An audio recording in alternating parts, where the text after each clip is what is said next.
Hello friends, तो आज हम डिस्कस करेंगे स्वच्छ भारत मिशन ग्रामीण फेज़ 2 की। ये स्कीम पीआईबी में था क्योंकि पीआईबी में एक न्यूज़ आता कि 50% of the villages are now ODF plus under the Swachh Bharat mission phase 2।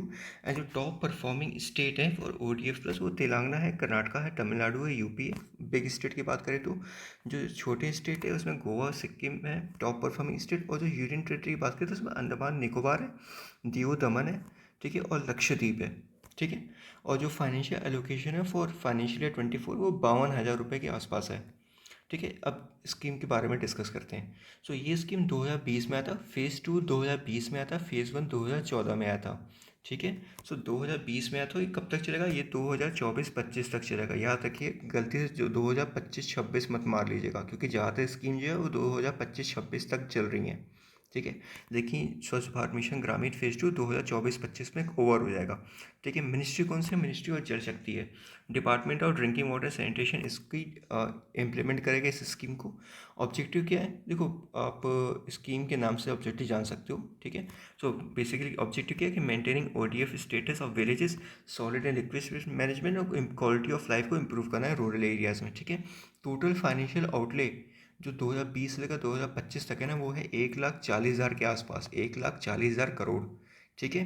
Plus जो 15 फाइनेंस कमीशन है उसके पास वो भी अपनी तरफ से कुछ ना कुछ फंड दिया जाएगा, ठीक है। तो इस यहाँ से भी फंड आएगा और 1,40,000 करोड़ तो है ही है, ठीक है।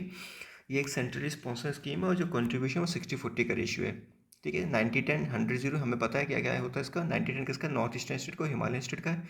100-10 यूनियन टेरेटरी का है विदाउट लेशियर, या 60-40 फॉर ऑल अदर स्टेट, ठीक है। अब कंपोनेंट की बात कर लेते हैं। तो देखिए, पहला कंपोनेंट है construction of individual house hold latrine. इसमें क्या है कि इसमें कम से कम 12,000 रुपये तक का इंसेंटिव दिया जाएगा including state share.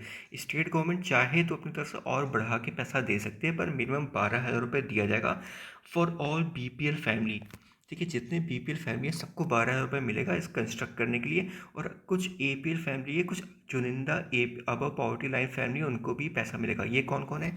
SC ST हैं, स्मॉल एंड मार्जिनल फार्मर है, लैंडलेस लेबर है जिनके पास घर हो, फिजिकली हैंडीकैप है, वुमेन हेड है, हाउस होल्ड है। अगर ये हैं, अगर ये बीपीएल नहीं है, एपीएल में भी आते हैं, तब भी इनको इंसेंटिव दिया जाएगा कम से कम 12,000, ठीक है। दूसरा कंपोनेंट क्या है? Retrofitting of toilet.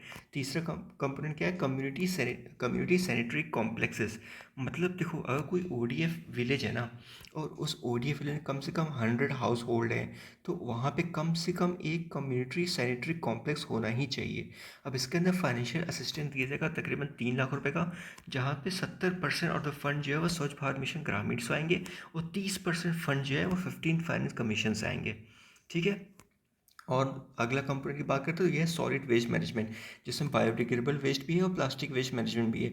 Biodegradable waste में हम गोवर्धन स्कीम पढ़ चुके हैं, 2018 में आया था, ऑलरेडी मैंने स्कीम में डिस्कस किया हुआ है।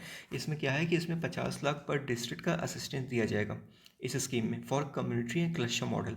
देखो, हमने वहाँ पर 4 मॉडल पढ़ा था, ठीक है। आप भूल गए थे पर देख लेना वहाँ पे, ठीक है। सो ये 2 मॉडल के लिए 50 लाख रुपये पर डिस्ट्रिक्ट दिया जाएगा, ठीक है।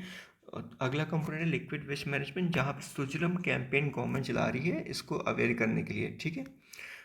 उसके बाद है फीकल स्लज मैनेजमेंट। और लास्ट कंपोनेंट है IEC एंड कैपेसिटी बिल्डिंग, मतलब information education component, information education communication component, capacity building. अब इसमें क्या है ना, इसमें थोड़ा याद रखिए कि up to 3% of the total programme fund है ना can be utilised by state government for IEC। 3% of the total जो प्रोग्राम का फंड है वो IEC कैंपेन के लिए स्टेट गवर्नमेंट यूज़ कर सकती है। और 1% ऑफ द फंड जो है वो एडमिनिस्ट्रेशन चार्जेस के लिए यूज़ कर सकती है स्टेट गवर्नमेंट। और सेंट्रल गवर्नमेंट है वो 2% ऑफ दी फंड यूज़ कर सकती है फॉर IEC कैंपेन, ठीक है। तो स्टेट गवर्नमेंट 3% यूज़ करेगी IEC कैंपेन के लिए, सेंट्रल गवर्नमेंट 2% यूज़ करेगी IEC कैंपेन के लिए, और 1% एडमिनिस्ट्रेशन चार्ज के लिए स्टेट गवर्नमेंट यूज़ कर सकती है, ठीक है। अब देखो, कुछ ना कुछ क्राइटेरिया बना हुआ, कैटेगरी बना हुआ ODF प्लस के लिए। जैसे कुछ स्टेट जो हैं वो एस्पायरिंग में आएंगे, कुछ विलेज जो है एस्पायरिंग में आएंगे, कुछ विलेज राइजिंग में आएंगे, कुछ विलेज मॉडल में आएंगे। एस्पायरिंग में कौन आएंगे?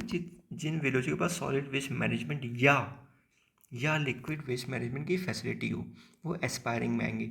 राइजिंग में कौन आएंगे? जिनके पास सॉलिड वेस्ट मैनेजमेंट और लिक्विड वेस्ट मैनेजमेंट दोनों की फैसिलिटी है, वो राइजिंग में आएंगे। और मॉडल में कौन आएंगे? मॉडल में राइजिंग वाले तो आएंगे ही आएंगे, साथ में विजुअल क्लीननेस ऑब्जर्व करें, ऐसे मतलब साफ़ सुथरा, देखने में साफ़ सुथरा हो, तो वो मॉडल में आएंगे, ठीक है। ओके। अब देखो, जियो टैगिंग मैंडेटरी हो गया, जियो टैगिंग होगा ही होगा। स्वच्छ भारत मिशन ग्रामीण फेज 2 में मैंडेटरी हो गया है। और 2018 से ना स्वच्छ सर्वेक्षण ग्रामीण सर्वे सरकार जो लेके आ रही है, मतलब हर साल सर्वे करती है और स्टेट को रैंक करती है। ठीक है।